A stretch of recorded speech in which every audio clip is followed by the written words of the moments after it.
Assalamualaikum warahmatullahi wabarakatuh. Innal hamdalillah nahmaduhu wa nasta'inu wa nastaghfiruh wa na'udzu billahi min syururi anfusina wa min sayyiati a'malina. May yahdihillahu fala mudhillalah wa may yudlilhu fala hadiyalah. Asyhadu an la ilaha illallah wa asyhadu anna Muhammadan abduhu wa rasuluh la nabiyya ba'da. Puji syukur kita kepada Allah Subhanahu wa taala. Senantiasa selalu kita bersyukur kepada Allah Subhanahu wa taala karena atas segala limpahan rahmat, nikmat dan karunia-Nya kepada kita semua, sehingga pada saat sekarang kita masih bisa merasakan nikmat yang Allah berikan kepada kita. Jika tanpa nikmat-nikmat tadi, mungkin kita tidak lagi merasakan bagaimana nikmatnya kehidupan kita pada saat sekarang ini. Salat bagaikan salam kepada arwah junjungan kita baginda Rasulullah sallallahu alaihi wasallam. Allahumma sholli ala Muhammad wa ala ali Muhammad. Suri teladan bagi kita, tempat kita selalu melihat pedoman hidup. Setiap tingkah laku, tindak tanduk kita hendaknya harus menyerupai dan mencontoh bagaimana akhlaknya Rasulullah SAW. Seperti apa akhlaknya Rasulullah? Nah, itu semua tergambar di dalam hadis beliau. Ya, tergambar juga di dalam bagaimana Al-Quran. Maka hendaknya mari kita selalu membaca Al-Quran dan juga membaca cerita-cerita hadis dan juga riwayat hidup dari Rasulullah SAW. Mudah-mudahan kita selalu menjadi hamba-hamba beliau yang selalu menaati dan mematuhi perintah-perintahnya. Amin amin ya rabbal alamin. Baiklah, kembali kita akan melanjutkan perkuliahan pada hari ini. Tema pembahasan tafsir ayat ekonomi tentang tafsir ayat tentang konsep zakat, hibah dan sedekah dan perannya dalam perkembangan ekonomi Islam. Ya, jadi kita akan melihat bagaimana zakat, ya, sedekah, hibah dan lainnya itu bagaimana perannya dalam perkembangan ekonomi Islam. Nah, kita akan lihat bagaimana tafsirannya. Karena zakat sangat berperan sekali di dalam perkembangan ekonomi Islam yang tidak ada mungkin di dalam perekonomian konvensional. Karena inilah yang membedakan antara ekonomi konvensional dengan ekonomi syariah. Ya, istilah zakat itu nggak ada di dalam ekonomi konvensional. Adanya cuma di syariah. Nah, inilah sebenarnya ujung tombak dari ekonomi syariah tadi. Ketika ekonomi sebuah masyarakat negara dalam keadaan krisis moneter, dalam keadaan pancaklik pandemi seperti sekarang, maka salah satu alternatif untuk menyelamatkan ekonomi bangsa dengan cara zakat. Ya. Banyak kita lihat bagaimana slogan zakat menolong masa-masa kritis, masa-masa sekarang. Oke, kita lihat bagaimana tinjauan umum tentang zakat. Zakat merupakan salah satu sendi pokok ajaran Islam. Urgensi zakat yang merupakan anjuran agama Islam untuk menunaikan zakat dan memberikannya kepada yang berhak dengan ketentuan mencapai nisabnya, yang mempunyai nilai sangat signifikan dalam kehidupan manusia. Seorang insan yang syarat akan segala permasalahan pada fitrahnya menuntut untuk selalu berinteraksi kepada sesama, baik dalam hal materi maupun non-materi. Nah, keutamaan ajaran zakat jika diperbandingkan dengan ajaran-ajaran lain menunjukkan bahwa hanya zakatlah yang dianggap syarat dengan nilai-nilai sosial.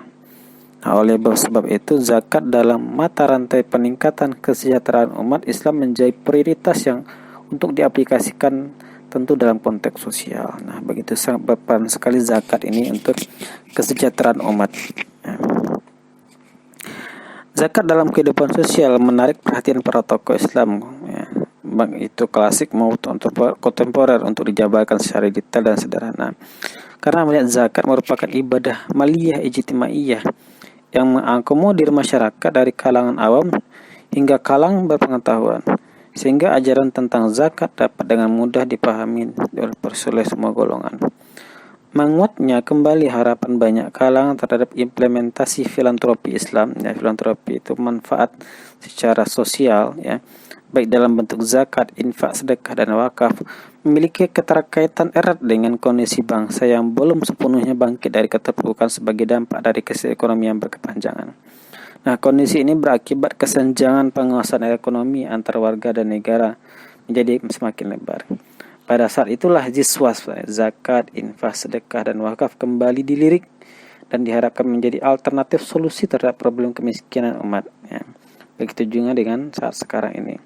Jiswas menjadi alternatif yang sangat baik sekali, yang sangat potensi sekali di dalam menolong perekonomian bangsa yang sedang dalam keadaan krisis.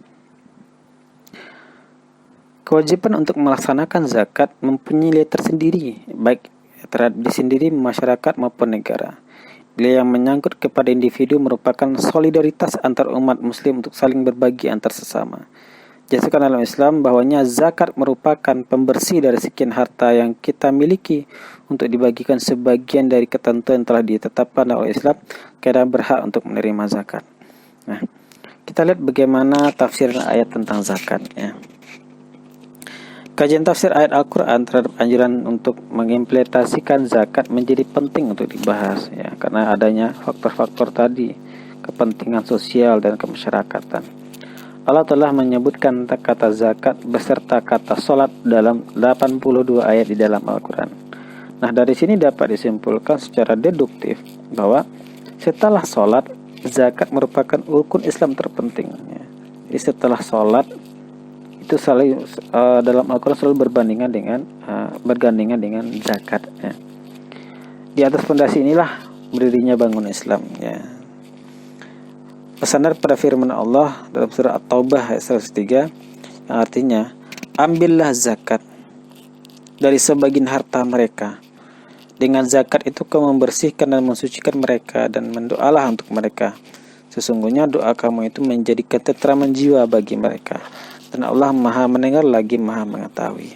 Nah, kata-kata ambillah zakat. Nah, artinya di sini zakat itu memang disuruh kita untuk mengambil, ya, bukan mengeluarkan. Istilahnya makanya ada istilah amil, ya. Amil itu tugasnya untuk mengambil zakat, mengambil, datang dan menemui, yuk keluarkan zakat. Nah, makanya ada lembaga amil zakat. Nah, tugasnya itu untuk mengambil zakat yang harus dikeluarkan oleh orang yang sudah seharusnya mengeluarkan zakat.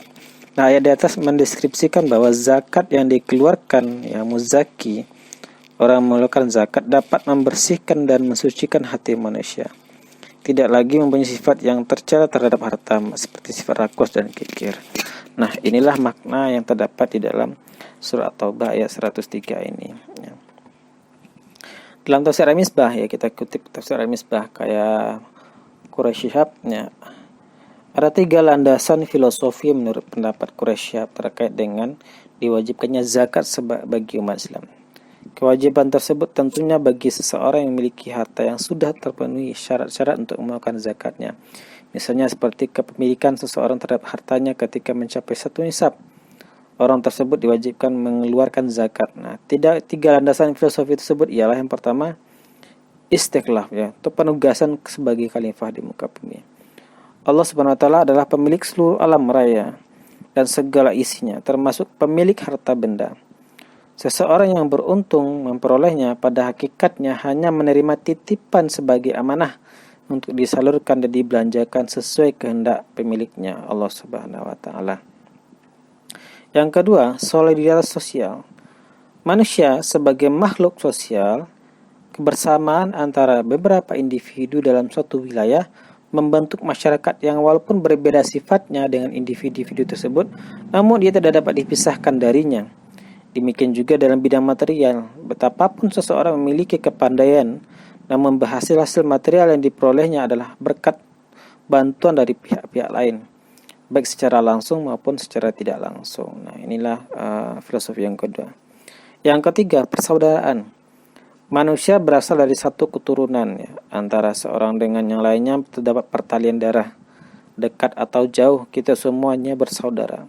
Nah, pertalian darah tersebut akan lebih kokoh dengan adanya persamaan lain, yaitu agama, ya, ukhuwah agama, kebangsaan, serta lokasi tempat tinggal dan lain sebagainya. Nah, karena persamaan dan persaudaraan inilah maka sangat wajar bagi kita yang memiliki kelebihan harta membaginya kepada saudara-saudara yang berkekurangan dan membutuhkan dalam bentuk zakat, infak, sedekah atau yang lainnya. Nah, gambaran landasan filosofi di atas menuntun kita untuk sadar akan pentingnya makna zakat. Karena memang dalam harta yang dimiliki oleh setiap individu bukan seluruhnya menjadi hak milik individu tersebut. Akan tetapi dalam harta yang dimiliki ada sebagian harta atau hak orang lain yang harus dikeluarkan. Nah, kemudian Quraisy juga menjelaskan betapa sangat pentingnya zakat yang merupakan rukun Islam yang ketiga. Seperti yang dijelaskan pada surah Al-Baqarah 43. Seperti diketahui zakat disandingkan dengan sholat. Nah, Quraisy menafsirkan bahwa makna tersebut melambangkan sholat hubungnya dengan Sang Pencipta, sedangkan zakat hubungnya dengan sesama manusia. Ya, hablum minallah wa hablum minan nas. Setelah kita menjalin hubungan dengan Allah, maka kita langsung menjalin hubungan sesama kita. Nah, selanjutnya Quraisy menjelaskan bahwa dalam tafsir Misbah surah Al-Baqarah 43, dan dirikanlah sholat, tunaikanlah zakat, dan rukuklah beserta orang rukuk. Ya. Aqimis sholah wa atuz zakah wa akau ma'ar raki'in. Dirikanlah sholat, bayarlah zakat, dan rukuklah bersama orang-orang yang rukuk. Pada ayat tersebut Quraisy menjelaskan bahwa as-sholatu aqimis sholah, yakni laksanakanlah sholat dengan sempurna, memenuhi rukun, syaratnya, serta secara bersinambungan dengan tunaikan. Ini zakat secara menerus. Zakah atau az-zakah, zakat dengan sempurna tanpa mengurangi dan menangguhkan serta sampai dengan baik kepada yang berhak menerimanya. Nah, jadi ada kesinambungan antara salat dan zakat. Nah, kedua kewajiban pertanda hubungan harmonis antara salat untuk hubungan baik dengan Allah dan zakat pertanda hubungan harmonis pula dengan sesama manusia. Keduanya ditekankan. Sedangkan kewajiban lainnya dicakup oleh penutup ayat ini, yaitu rukuklah, ya. Arka'u, rukuklah bersama orang-orang ma'ar-raki'in, bersama orang-orang yang rukuk. Artinya, tunduk dan taatlah kepada ketentuan-ketentuan Allah sebagaimana bersama orang-orang yang taat dan tunduk kepada Allah Subhanahu wa taala. Selanjutnya, segmentasi zakat telah ditentukan oleh Allah dalam surah At-Taubah ayat 60. Allah jelaskan, sesungguhnya zakat-zakat itu hanyalah untuk orang-orang fakir, orang-orang miskin, pengurus-pengurus zakat, ya, amil, para mu'alaf yang dibujuk hatinya untuk merdekakan budak, orang-orang yang berhutang, atau untuk jalan Allah, dan untuk mereka yang sedang dalam perjalanan sebagai satu ketetapan yang diwajibkan Allah, dan Allah mengetahui lagi maha bijaksana. Nah, ayat di atas berdasarkan dari atas, ya, terdapat 8 kelompok asnaf, ya, kaum yang berhak untuk menerima zakat, yaitu kaum fakir, kaum miskin, amilin, mu'alaf, orang-orang mendapatkan hidayah, budak, gharim, fisabilillah, ibnu sabil, dan untuk keperluan masalah seperti untuk ilmu, bukan untuk kebutuhan maksiat. Nah, ini merupakan ayat yang berkaitan dengan, ya, kepada siapa saja zakat itu perlu disalurkan, ya. Dan di 8 asnaf tersebut dapat kita perluas maknanya, sehingga dalam penyaluran kita tidak hanya terpaku pada tekstual ayat saja. Nah, ada pun 8 asnaf tadi, ya. Nah, sebenarnya dari 8 golongan tersebut dapat dibagi secara garis besar saja, ya. Ada 2 tipe. Yang pertama, mereka yang mendapat jatah dari zakat karena membutuhkannya. Ya, mereka mendapatkannya sesuai dengan keperluannya, baik yang maupun karena miskin, fakir, untuk memerdekakan budak dan ibnu sabil. Nah, tipe yang kedua adalah mereka yang mendapatkan bagian karena pertimbangan jasa dan manfaat, serta mereka yang berjuang di jalan Allah. Nah, dari 8 asnaf tadi dapat kita perluas maknanya, sehingga dalam penyalurannya kita tidak hanya terpaku pada tekstual ayat. Nah, adapun asnaf 8 tersebut yang dimaksud yang pertama itu fakir, ya. Fakir itu, ya, merupakan kondisi seseorang yang tidak mempunyai sumber penghasilan sehingga hidupnya sehari sangat kurang. Jadi fakir itu untuk memenuhi kebutuhan hidupnya saja, untuk makan sehari-hari saja mereka kurang. Nah, maka itu dikategorikan fakir. Lebih banyak mereka berpuasa daripada makan. Nah, itu namanya fakir. Untuk hidup saja mereka susah. Yang kedua adalah miskin. Miskin merupakan kondisi seseorang yang mempunyai sumber penghasilan, tetapi penghasilan dia masih sangat kecil, sehingga tidak mampu memenuhi kebutuhan hidupnya. Dia juga ada, cuman ya masih kekurangan. Ya. Kalau fakir ini betul-betul tidak mempunyai sumber penghasilan. Beda dengan miskin ya, mereka bisa mencari tapi masih kekurangan. Ya, jadi katakan miskin. Jadi kebutuhan mereka tidak terpenuhi secara sempurna. Yang ketiga amil. Amil itu individu, lembaga atau institusi ya pengelola zakat ya. Mereka berhak menerima zakat untuk operasional atau biaya hidup mereka karena amil juga manusia yang biasa juga memenuhi kebutuhan. Artinya amil-amil tadi juga mendapat jatah dari zakat yang mereka kelola. Nah, besaran jatah dalam zakat untuk amil tidak lebih dari 12,5%. Nah, dimasukkannya amil zakat pada golongan penerima zakat untuk menjadi penyemangat dalam menyalurkan zakat. Ya, mereka tidak ada pekerjaan mereka hanya itu. Nah, maka itu penyemangat bagi mereka untuk melaksanakan amanah dari orang-orang yang memberikan zakat. Yang keempat mu'allaf. Nah, mu'allaf yaitu individu yang baru saja masuk agama Islam dan mempunyai masalah dalam segi ekonomi. Jadi mu'allaf itu rata-rata memang orang-orang yang masuk Islam ya. Kondisi ini ya mu'allaf tapi masalah dalam ekonomi. Mereka miskin, mereka masuk Islam. Ya.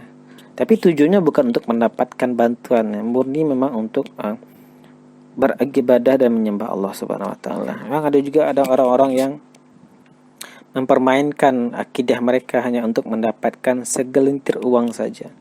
Mereka rela pindah agama dengan harapan mendapat uang. Nah, itu jangan sampai seperti itu. Yang kelima adalah budak ya. Adalah manusia yang diperlakukan tidak layak serta dianggap sebagai benda. Nah, budak dalam ini termasuk sekarang mungkin seperti TKI, TKW yang terpinggirkan ya. Hamba sahaya maksudnya ya. Yang kalau sekarang mungkin tidak ada lagi budak ya. Kalau kita garis sekarang mungkin ya pembantu lah. Seperti itu yang bekerja di rumah tangga, membantu rumah tangga orang. Nah, yang keenam gharimin ya. Gharimin adalah individu yang terlilit hutang. Dan hutang tersebut dilakukan untuk memenuhi kebutuhan hidupnya dan bukan untuk maksiat. Ya, orang-orang yang berhutang itu kan mereka berhutang bukan untuk kemewahan, tapi berhutang untuk kebutuhan hidupnya, untuk makannya. Ya, jadi kalau orang berhutang di bank itu minjam untuk investasi itu enggak termasuk ya. Tapi yang dikategorikan adalah hutang yang dipinjam untuk memenuhi kebutuhan hidupnya, untuk makan dia, untuk biaya hidup mereka sehari-hari. Yang ketujuh sabilillah. Nah, sabilillah ini merupakan kondisi individu yang berjuang untuk menegakkan agama Allah. Nah, hal ini terjadi pada para mujahid Islam yang berada di Palestina. Itu boleh, yaitu dikatakan fisabilillah. Nah, kalau sekarang kita lihat mungkin orang-orang yang belajar agama, pergi sekolah ke luar negeri, itu juga dikatakan fisabilillah. Mereka perjuangkan agama Allah, belajar menggali ilmu agama. Yang kedelapan ada ibnu sabil, yaitu individu yang sedang dalam perjalanan dan perjalanan yang dilakukan tidak untuk maksiat ya. Mereka sedang dalam perjalanan menuntut ilmu contohnya, itu juga tidak termasuk dalam orang-orang yang mendapatkan bantuan penerima zakat. Nah, keutamaan ajaran zakat jika diperbandingkan dengan ajaran lain menunjukkan bahwa hanya zakatlah yang dianggap syarat dengan nilai-nilai sosial. Ya. Oleh sebab itu, zakat dalam mata rantai peningkatan kesejahteraan umat Islam tidak mungkin diacuhkan. Dalam ajaran fikih misalnya, masalah zakat ditempatkan pada kitab kedua dari rubul ibadah, di rohnya ibadah sebenarnya. Hal ini sejalan dengan firman Allah yang tertuang dalam surah At-Taubah ayat 11, jika mereka bertaubat, mendirikan salat, menunaikan zakat, maka mereka itu adalah saudara-saudaramu seagama. Dan kami menjelaskan ayat itu sebagai kaum yang mengetahui. Selanjutnya dalam tafsir Al-Azhar, Kyai Hamka menjelaskan tentang anjuran memberi zakat kepada orang lain untuk membelinya dari barang-barang baik dan layak dan mengoptimalkan pemberian zakat. Hamka menambahkan, ketika hendak berzakat, zakatlah harta yang baik menurut pandangan umum. Karena jika yang diserahkan adalah barang-barang yang sudah tidak pantas, maka hal tersebut sudah tidak serima lagi dengan jiwa orang-orang yang beriman. Jadi dalam kita berzakat, ya berikanlah barang-barang yang baik, ya, barang-barang yang bagus, barang-barang yang ya layak dipakai, bukan barang-barang yang tidak layak lagi dipakai. Ya. Jadi pemberian Untuk barang yang tidak cacat bukan hanya zakat tetapi juga segala macamnya yang lain ya. Hibah pun juga yang kalau bisa yang baik ya. Hadiah ya, termasuk sokongan, bantuan dan sebagainya. Nah, kalau hendak memberi, berikanlah yang baik. Sekiranya orang yang diberi oleh kita senang, sama halnya dengan kita telah menerima pemberian orang lain. Tentu kita tidak menginginkan barang-barang yang jelek, yang kita inginkan yang barang yang baik. Itu semua menunjukkan penghargaan ya, keluhuran bagi yang memberi. Lebih lanjut, Hamka menjelaskan bahwa tidaklah layak padinya setelah habis mengetam. Sedangkan yang dizakatkan bukan padi yang baru. Jadi setelah dia mengambil padi ya, padi hasilnya itu yang dizakatkanlah padi sisa yang tahun kemarin. Nah, melainkan sisa padi tahun lalu. Nah, sebab itu adalah padi usang, tidak seenak padi yang baru datang dari sawah. Nah, inilah yang kita harapkan. Zakatkanlah barang-barang yang baik yang bisa memberikan kesenangan dan juga kepuasan bagi yang menerima zakat. Selanjutnya, zakat sebagai pondasi ekonomi umat. Zakat adalah poros dan pusat keuangan negara yang mayoritas penduduknya adalah Islam. Zakat mengandung aspek moral, sosial, dan ekonomi. Dalam aspek moral, zakat mengkikis habis ketamaan dan keserakahan kelompok orang kaya. Dalam aspek sosial, zakat bertindak sebagai alat khas yang diberikan Islam untuk menghapuskan kemiskinan dalam masyarakat dengan menyadarkan kelompok kaya akan tanggung jawab sosial yang mereka miliki. Yang kaya sadar mereka akan kekayaan mereka dan mereka mau membantu orang-orang yang lemah di antara mereka. Sementara dalam aspek ekonomi, zakat mencegah penumpukan kekayaan dalam segelintir orang saja, memungkinkan kekayaan untuk disebar dan sebagai bentuk sebelum sempat menjadi besar dan sangat berbahaya di tangan pemiliknya. Zakat merupakan sumbangan wajib kaum muslimin untuk pembedahan negara. Begitulah fungsi zakat untuk menjaga kestabilitasan sebuah negara. Jangan sampai hanya segelintir orang saja memegang sebagian banyak dari kekayaan yang ada dari sebuah negara tersebut, maka akan terjadi bahaya yang sangat menjauhkan, memisahkan dan memarginalkan antara orang-orang miskin yang semakin miskin dan orang kaya yang sangat kaya, bahkan terlampau kaya. Nah, zakat merupakan sumber potensial untuk mengentaskan kemiskinan, bahkan menjadi salah satu tumpuan utama umat Islam dalam mengentaskan kemiskinan. Karena pernah satu ketika pada masa Khalifah Umar bin Abdul Aziz, ya, pada masa Khalifah Abbasiyah, begitu beliau pernah kondisinya pada waktu itu tidak ada lagi satupun orang yang mau menerima zakat karena mereka sudah berada dalam keadaan yang baik ya, karena adanya potensi zakat yang disebar secara maksimal untuk mengentaskan kemiskinan, sehingga tidak ada lagi orang miskin di bawah kepemimpinan dari Umar bin Abdul Aziz. Nah, zakat dapat berfungsi sebagai modal kerja bagi orang miskin agar dapat membuka lapangan kerja. Nah, begitu juga yang terjadi di negara kita. Lembaga amil zakat memberikan bantuan modal usaha kepada masyarakat yang ingin bekerja dan membutuhkan modal untuk mengelola pekerjaan usaha mereka.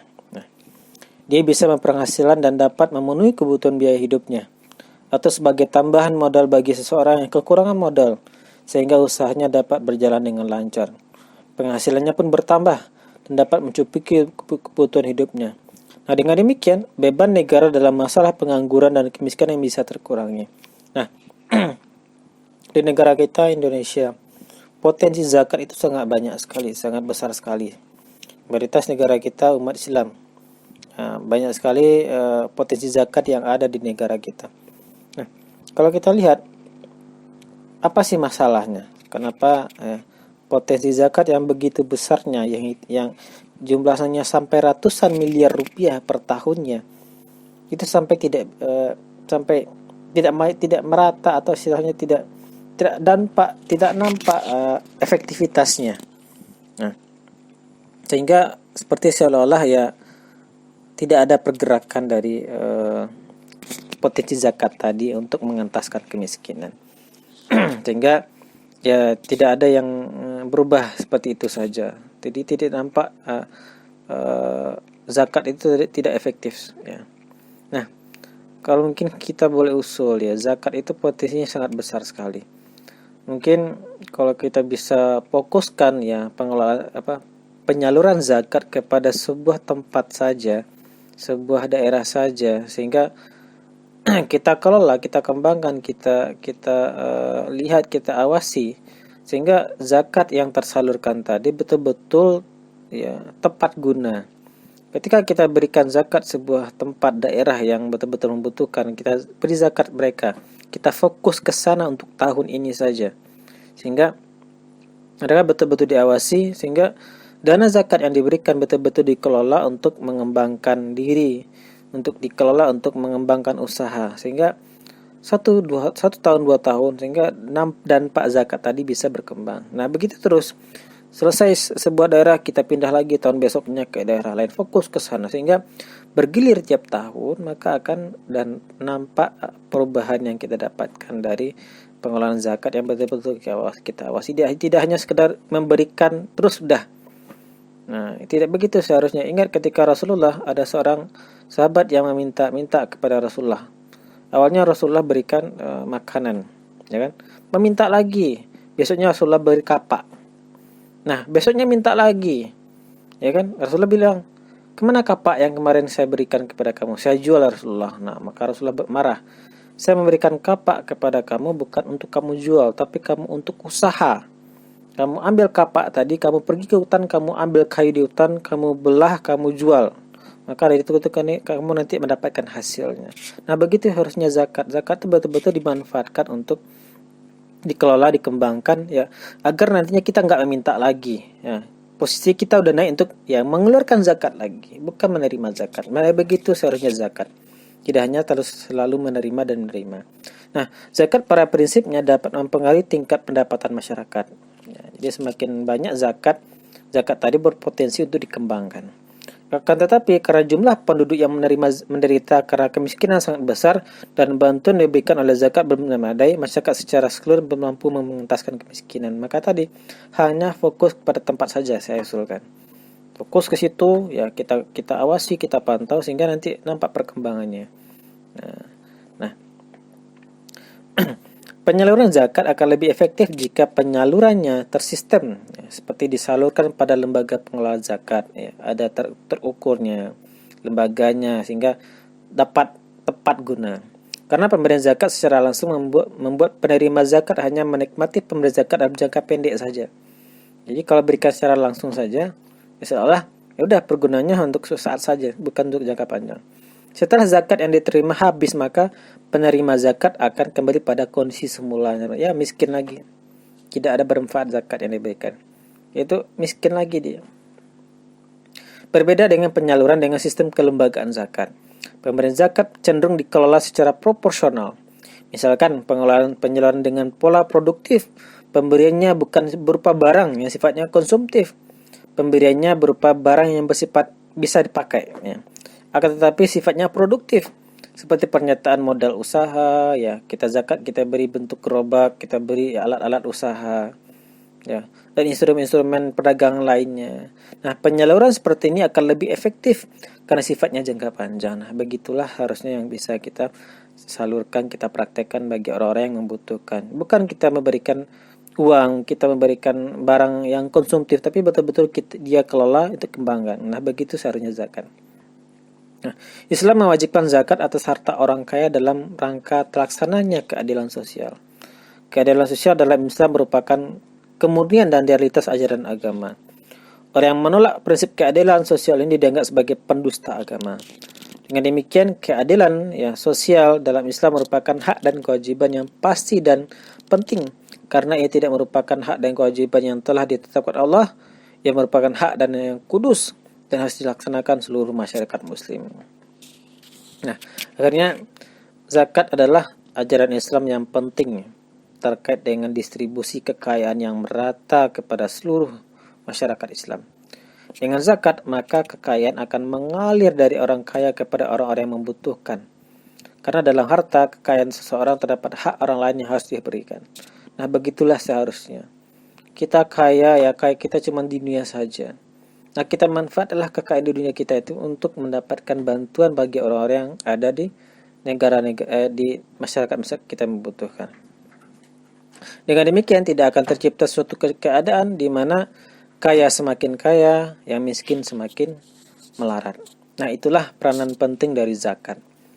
Pemberian zakat dengan cara konsumtif, ya, dengan cara mudah dipakai, berikan langsung kepada yang hendak yang bisa dipakai langsung dinikmati adalah pola kontribusi dengan jangka pendek, ya, tidak terlalu panjang karena bisa langsung dipakai, habis waktu itu juga.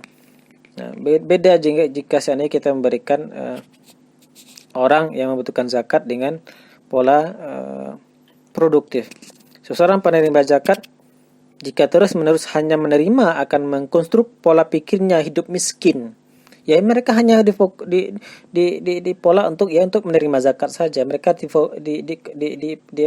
dikonstruk hanya untuk penerima saja, tidak untuk memberikan zakat, tidak mengeluarkan zakat.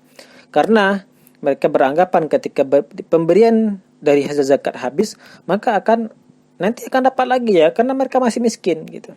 Nah, pola pikir seperti ini akan terus muncul jika penyaluran zakat diberikan secara langsung. Nah, kemudian dengan cara pemberi zakat dengan sistem produktif mengajarkan kepada masyarakat bahwa kita tidak boleh selamanya menggantungkan hidup kepada orang lain dengan menunggu pemberian zakat. Zakat produktif ini bisa disalurkan kepada lembaga zakat dengan pengelolaan distribusi dana usaha mandiri atau pemberian ternak untuk dikembangkan atau dana pendidikan. Jika semua muslim dengan mengeluarkan zakat profesinya sebanyak 2,5% saja untuk orang miskin, maka tidak ada lagi masyarakat yang kekurangan untuk hal ekonomi. Jika betul-betul dimanfaatkan secara produktif. Zakat sebagai upaya untuk menolong orang yang lemah dan memiliki keterbatasan, membantu orang yang membutuhkan pertolongan dan menopang mereka yang lemah agar mampu melaksanakan sesuatu yang wajibkan oleh Allah Subhanahu wa taala, dan pada akhirnya tidak ada lagi orang yang miskin di atas permukaan bumi ini. Tidak ada lagi orang yang menerima zakat. Tidak ada lagi orang-orang yang susah dalam kehidupannya. Nah, inilah bagaimana ekonomi Islam zakat sangat potensial sekali dikembangkan, disalurkan, dan juga betul-betul dimanfaatkan secara produktif. Itu saja tambahan dari saya. Assalamualaikum warahmatullahi wabarakatuh.